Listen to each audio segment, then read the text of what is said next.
की हकीकत है कि ये तहरीक जो पूरी बलूचिस्तान की तहरीक है, उस तहरीक को सबूताश करने के लिए अपने मुसल्लह ग्रोहों को यहाँ लेकर आए हैं और नाराबाजी करके हम पर हमला आवर होने की तैयारी की जा रही है। इसके बाद जो भी होगा उसकी जिम्मेदार ये रियासत होगी, बलूचिस्तान की हुकूमत होगी और वो लोग होंगे जो यहाँ सामने बैठकर औरतों और बच्चों को हरासा कर रहे हैं। नमस्कार। मेहरम बलूच जिन्होंने आजकल हिला रखा है पूरे पाकिस्तान को, उनके ऊपर खतरा है। उन्होंने खुद बोला है कि मुझे मरवाया जा सकता है और उनके साथी लोग जो बैठे हैं उन पर हमला कराया जा सकता है। ये बात मैं नहीं बोल रहा हूं, मेहरम बलूच ने खुद बोली है। और उन्होंने ये भी बोला कि डेथ स्क्वाड उनके पीछे लगाया हुआ है। ये बलूचिस्तान के गवर्नमेंट ने डेथ स्क्वाड लगाया है और परेशान करने के लिए या मारने के लिए हमला हो सकता है, ये उन्होंने बोला। साथ में हम आपको और खबर भी देंगे कि ये डेथ स्क्वाड इनके पीछे क्यों लगाया और चाइना के मिसाइल्स में क्यों भरा गया पानी, इस पर भी बात करेंगे कि पानी मिसाइल में, ये भी एक खबर है। लेकिन ये खबर मेरी नहीं, ब्लूमबर्ग की खबर है। ब्लूमबर्ग जो इंटरनेशनल एजेंसी है उसकी खबर है। उससे पहले मैं वापस आता हूं, मेहरम बलूच ने जो बोला कि भाई हमारे सिक्योरिटी इशू है, हम यहाँ कैंप पे धरने पे बैठे हैं, पीसफुल प्रोटेस्ट है, इस पर भी डेथ स्क्वाड के पीछे लगाए हुए हैं। बातचीत करने के लिए कुछ भेजे गए स्टेट एजेंट्स जो के स्टेट के एजेंट्स थे, जो कि हमारा भला नहीं चाहते थे या जनता का भला नहीं चाहते थे, लेकिन स्टेट का भला चाहते थे, ऐसा मेहरम बलूच ने बोला।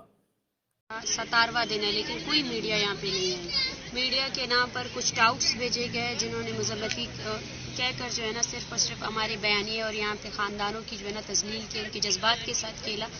और अब जब हमने इस्लामाबाद हाई कोर्ट से सिक्योरिटी की भी कंसर्न ले लिया है तो यहाँ ये देखिए बलूचिस्तान गवर्नमेंट की जानिब से कुछ ऐसे लोग लाए गए जिनके खिलाफ हमारी ये तहरीक है। डेथ स्क्वाड्स के लोग, वो जो बलोच नस्ल कुशी में डायरेक्ट इन्वॉल्व है, डायरेक्ट मुलविस हैं। आज हमें सिक्योरिटी के सबसे ज़्यादा कंसर्न है और आज हम ये कह रहे हैं यहाँ बैठे हुए तमाम खानदान, औरतों और बच्चों को सिक्योरिटी के कंसर्न है। अब ये पता चलता है कि बलूचिस्तान गवर्नमेंट एक तरफ मुज़ाकरात की डोंग रचाकर किसी औरत को बेचती है कि हम मुज़ाकरात करना चाहते हैं, और दूसरी जानिब हमारी जो पुरअमन तहरीक है, जो बलोच नस्ल कुशी के खिलाफ है, जो जिबरी गुमशुदगियों के खिलाफ है, जो आइनी और कानूनी तहरीक है, उसको सबूताश करने के लिए इस तरह के ग्रोह लाए गए हैं। इनका मकसद ये है कि यहाँ पे औरतों और बच्चों पर हमला आवर हो सके। यहाँ बैठे हुए हर शख्स को, हर फर्द को अब सिक्योरिटी कंसर्न है। ये सारे लोग क्यों लगाए गए मेहरम बलूच के पीछे? इसके पीछे एक कारण है। कराची में एक प्रोटेस्ट हुआ। वो कराची में जो प्रोटेस्ट हुआ वो बलूचिस्तान के फेवर में हुआ। अब बलूचिस्तान के फेवर में कराची में प्रोटेस्ट हो रहा है, बलूचिस्तान में नहीं। बलूचिस्तान में अलग से हो रहे हैं, नो डाउट। बलूचिस्तान में बहुत स्ट्रॉन्ग प्रोटेस्ट हैं, वो अलग चल रहे हैं। लेकिन बलूचिस्तान में तो बलूचिस्तान के लिए प्रोटेस्ट होगा ना। कराची में प्रोटेस्ट हो रहा है। कराची में जो प्रोटेस्ट हो रहा है वो एक सीरियस इशू है, क्योंकि बलूचिस्तान की आग फैल चुकी है कराची तक। अब बहुत सारे लोग ये बोलेंगे कि ये बलूच डोमिनेटेड एरिया है जहां पर ये प्रोटेस्ट हुआ। भाई, बलूचिस्तान से बाहर निकला ना, बलूच डोमिनेटेड एरिया है, उसमें बहुत सारे सिंधी भी हैं, क्योंकि सिंधी लोग भी पाकिस्तान की सरकार से परेशान है, पाकिस्तान की आर्मी से परेशान है।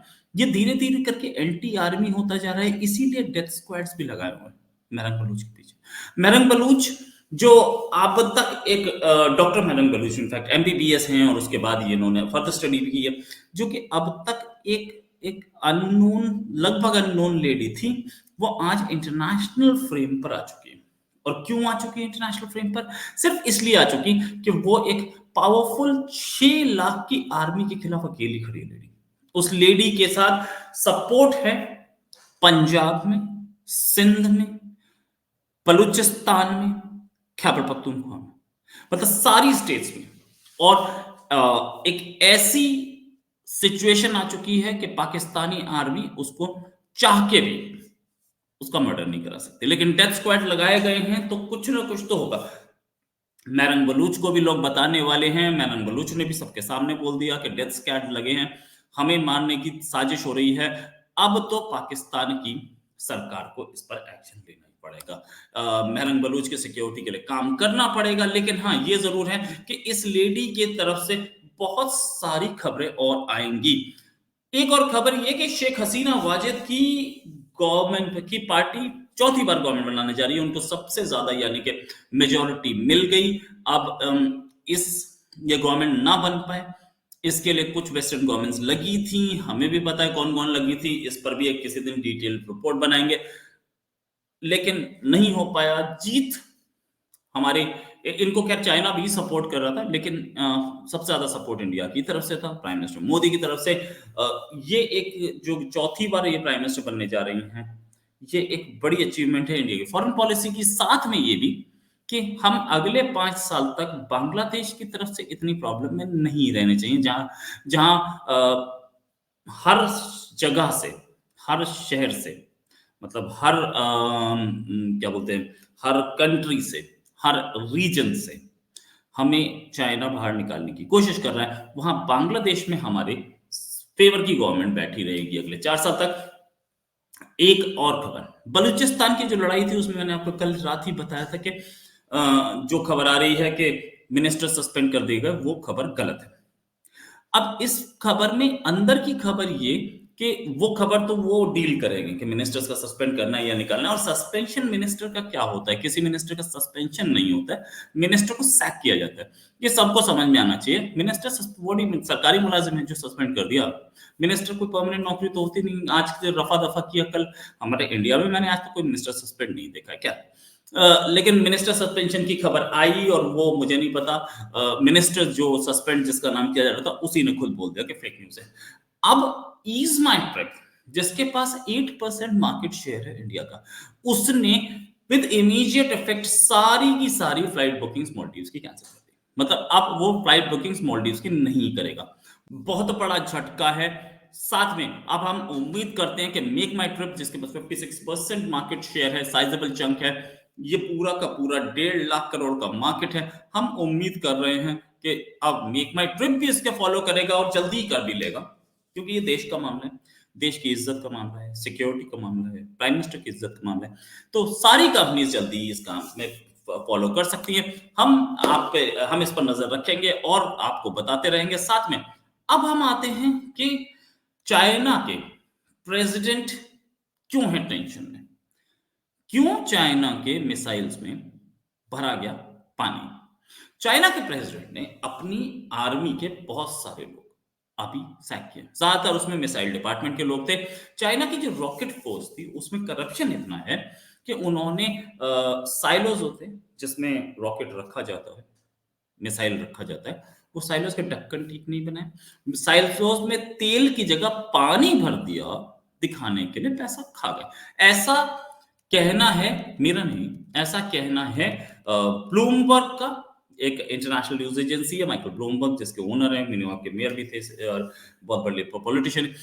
उनकी न्यूज एजेंसी का ये मानना है, और वो क्रेडिबल सोर्सेस को बोलते हैं कि वो अमेरिकन इंटेलिजेंस को कोट करते हैं कि ऐसा है, इसीलिए इतने सारे ऑफिसर्स को फायर किया गया।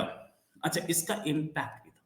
मिसाइल्स कुछ इस तरीके के थे जिसमें जो के कभी लॉन्च ही नहीं हो सकते थे, ऐसे मिसाइल्स बनाए गए थे। यहाँ पे पीपल्स लिबरेशन आर्मी का कॉन्फिडेंस एरोड हुआ, साथ में कई सीनियर ऑफिशियल्स को, जिनमें से ज्यादातर इस जैसे बोलते हैं कि मिसाइल विंग के थे, उनको सैक कर दिया गया। 1 दर्जन से ज्यादा ऑफिसर्स को सैक किया गया।